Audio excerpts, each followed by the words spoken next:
Well, welcome to a rather cool 4th of July here on Lake George. And we have now gone into a new phase of this Earth versus the caterpillars. It's now Earth versus the moths. Whew! He's crawling into places he shouldn't be.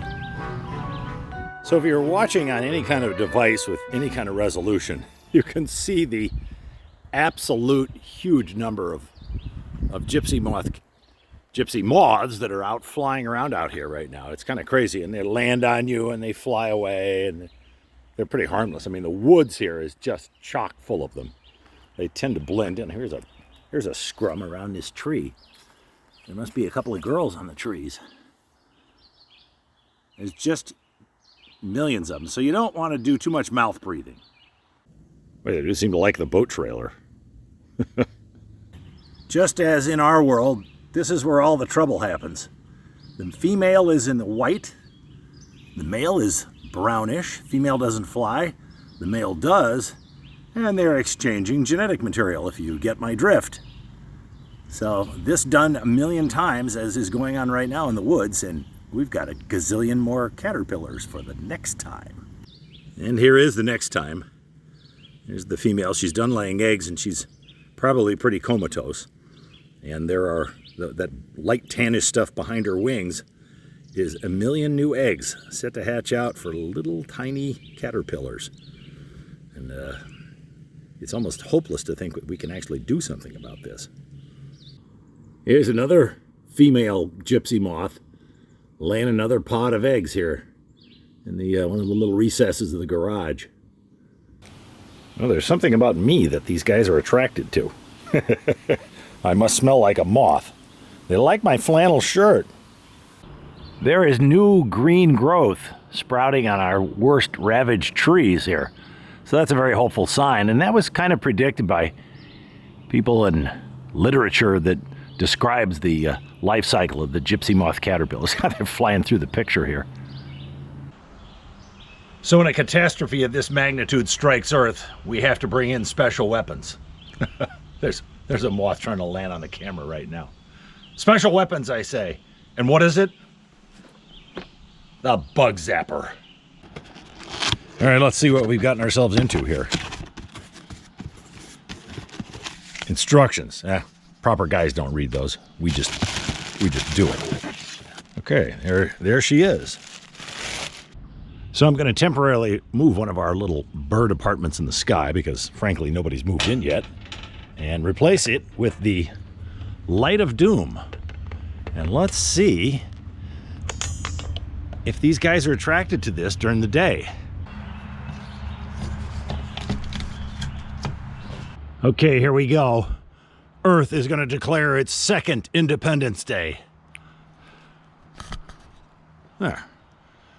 That low, alluring ultraviolet light streaming forth. I think we got to wait till nightfall for this to really get going. All right, while we're waiting for nightfall so we can deploy our ultra-secret ultraviolet weapon against those heinous gypsy moths, we got some other stuff to do. This may look familiar, but this has got a new task here. I get up in this ceiling and get rid of the mouse turds.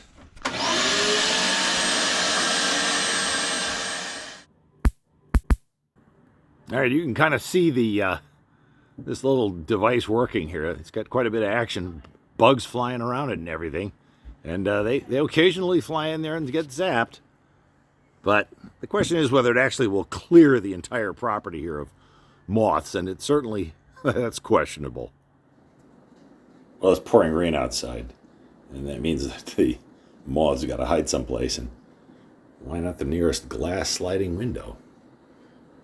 It's almost like a sheet of punched rolled piano music here.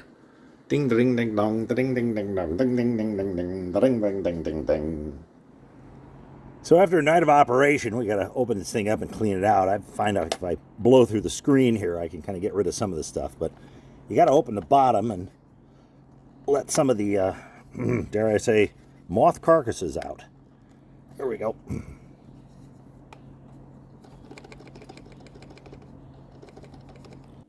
So those caterpillars never got to my my little deck tomato farm here, which is fortunate. I kept a sharp eye on it to make sure nothing bad happened. And of course, the moths don't care because it doesn't look like they eat anything.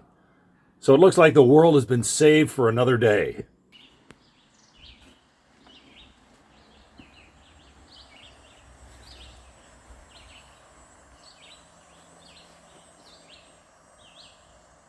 Hey, do me a favor, while you're eating our leaves, please eat the moths, okay? Thanks. Appreciate it. Now, if we could just teach Lianne, the world-famous dock cat here on Lake George, to eat moths, we'd be all set.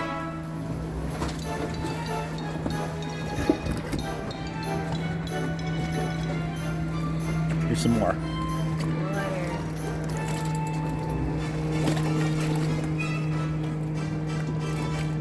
Yeah, my mouth would dry out too if I was eating moths all day.